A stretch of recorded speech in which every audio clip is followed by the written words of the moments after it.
और ग्वालियर में news world के संवाददाता संदीप शर्मा के साथ Vijayaraje institute of science and management के चेयरमैन डॉक्टर सुनील कुमार राठौर से खास बातचीत की गई। इस दौरान उन्होंने अपने 10 साल के सफर के बारे में जानकारी देते हुए बताया। बेहतर शिक्षा के लिए बनाए सिद्धांतों के बारे में उन्होंने जानकारी दी। साथ ही मध्य प्रदेश के उच्च शिक्षा मंत्री के सेमेस्टर सिस्टम खत्म करने के फैसले की सराहना की। वहीं उन्होंने संस्थान में दी गई सुविधाओं के बारे में भी विस्तार से बताया। नमस्कार, मैं हूं संदीप शर्मा और आप देख रहे हैं न्यूज वर्ल्ड पर मेरे साथ एक छोटी सी मुलाकात। आज मेरे साथ हैं डॉक्टर सुनील राठौर। कभी शिक्षक रहे, शिक्षा में कुछ कमियां देखी, खामियां देखी और उन्हें सुधारने के लिए आगे चलते हैं। आइए बात करते हैं VISM के chairman doctor Sunil Rathore. Sir, आपका बहुत बहुत स्वागत है। बहुत बहुत धन्यवाद सर न्यूज वर्ल्ड को। तो सर, किन सिद्धांतों को लेकर आप चले? क्या सिद्धांत थे उस शिक्षा के क्षेत्र में? मैंने जब से होश संभाला है, जब से मैं पढ़ रहा हूँ या पढ़ा रहा हूँ, 96 में हमारी पोस्ट ग्रेजुएट हुई लीडर के लिए। हमारा MITS से मैंने 96 में MSc अप्लाइड मैथमेटिक्स से किया। इसके जस्ट 97 से मैं इंजीनियरिंग कॉलेज में एज ए असिस्टेंट लेक्चरर मैंने काम किया। चूंकि ग्वालियर में पढ़ा भी, फिर ग्वालियर में मुझे पढ़ाने का मौका मिला, तो बहुत सी ऐसी चीजें थी जो कहीं न कहीं शिक्षा का भी व्यवसाय नहीं हो सकता है। हम इसको प्रोफेशनल एजुकेशन कहते हैं। कई लोग प्रोफेशनल एजुकेशन को ऐसा समझ लेते हैं प्रोफेशन हो गया। ये प्रोफेशन नहीं है। प्रोफेशनल एजुकेशन मतलब जो हमारे आज के करेंट सिनेरियो में जो एजुकेशन एग्जिस्ट करती है उसको हम प्रोफेशनल एजुकेशन के तौर पे लेते हैं। लेकिन लोगों ने इसको एक धंधा समझ लिया है कि एक एजुकेशन से हम पैसे कमा के, ये बिजनेस नहीं हो सकता है। तो मेरा कुछ ऐसा रहा कि मैंने 10 साल लगभग एज ए लेक्चरर शिक्षा जगत को दी है। तो डॉक्टर साहब, कैलाशवासी स्वर्गीय राजमाता विजयाराजे सिंधिया, तो उनके सिद्धांतों को लेकर, विचारों को लेकर आप आगे चले, तो दर्शकों को बताएं क्या वो सिद्धांत थे, क्या वो विचार थे? मैं कैलाशवासी राजमाता विजयाराजे सिंधिया के चरणों में नमन करता हूं कि उन्होंने इस ग्वालियर शहर को शिक्षा के क्षेत्र में जो योगदान रहा है, शायद ही इतना किसी का रहा हो। कोई भी एजुकेशन हो, आप प्राइमरी एजुकेशन देख लीजिए, चाहे आप हायर सेकेंडरी एजुकेशन देख लीजिए, सिंधिया स्कूल देख लीजिए, फोर्थ देख लीजिए, फिर इंजीनियरिंग एजुकेशन देख लीजिए, मेडिकल देख लीजिए, काफी योगदान रहा और काफी साफ सुथरे, पाक साफ संस्थान राजमाता जी के द्वारा चलाए हुए चल रहे थे।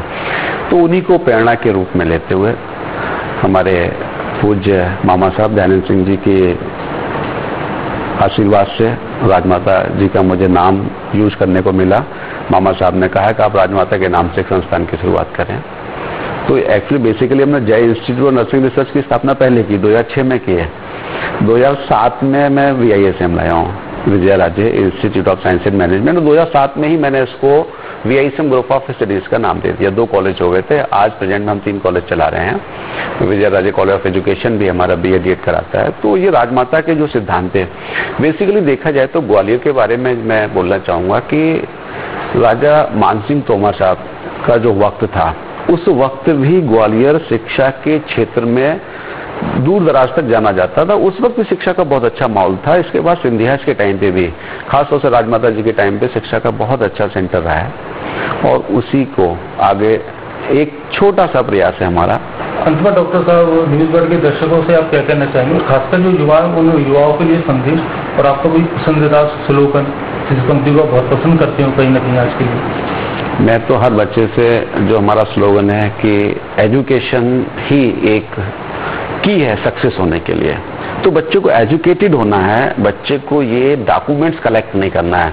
मैं सभी दर्शकों से एक ही रिक्वेस्ट करता हूँ, पेरेंट्स से भी रिक्वेस्ट करता हूँ कि आप बच्चों का जब तक 12th नहीं हो जाए, जब तक उन पर प्रॉपर वॉच रखें कि वो पैसे को जो घर से लेके जा रहे हैं उनका कर क्या रहे हैं। और दूसरे, बिना शिक्षा के सब कुछ अधूरा है। आप चाहे कुछ भी कर लीजिए, कितना भी पैसा हो, अगर आपके पास प्रॉपर एजुकेशन नहीं है। क्योंकि जब प्रॉपर एजुकेशन आ जाती है, जिस तरह से आम का मौसम चल रहा है, आम का जब फल पकता है तो थोड़ा मुलायम भी हो जाता है, कलर भी चेंज कर देता है।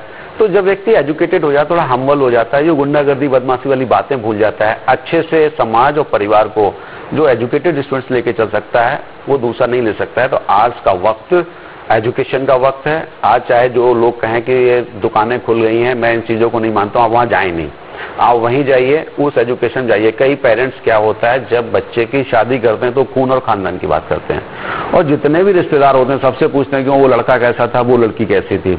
इतनी मेहनत अगर पेरेंट्स बच्चे को ग्रेजुएशन में ले जाने के लिए कर ले कि मैं किस कोर्स में और किस कॉलेज में बच्चे को एडमिशन दिलाएं, जिस तरह से वहां बच्चे के भविष्य की बात करते हैं, अगर यहाँ मेन भविष्य का निर्माण तो यहाँ से होता है। अगर पेरेंट्स, हमारे सारे दर्शक, बच्चे का कॉलेज और किस ब्रांच में बच्चा जाएगा, थोपे नहीं, बच्चे को अगर बायोलॉजी में जाना उसको मैथ नहीं दिलाएं, जो सब्जेक्ट में पढ़ना चाहता है उसकी पहले सुने, उसके टीचर से बात करके उसको उस सब्जेक्ट में एडमिशन दिलाएं, तो हो सकता है कि नए भविष्य का निर्माण हो। तो ये भी मेरे साथ डॉक्टर सुनील सिंह राठौर, इनका साफ कहना है कि 4 साल की तपस्या और 40 साल की अक्षरता। तो चलिए डॉक्टर साहब, बहुत बहुत धन्यवाद आपका। आपको, आपके पूरे परिवार को हमारी तरफ से बहुत बहुत शुभकामनाएं। योगी सरकार ने एक बार फिर प्रशासनिक फेरबदल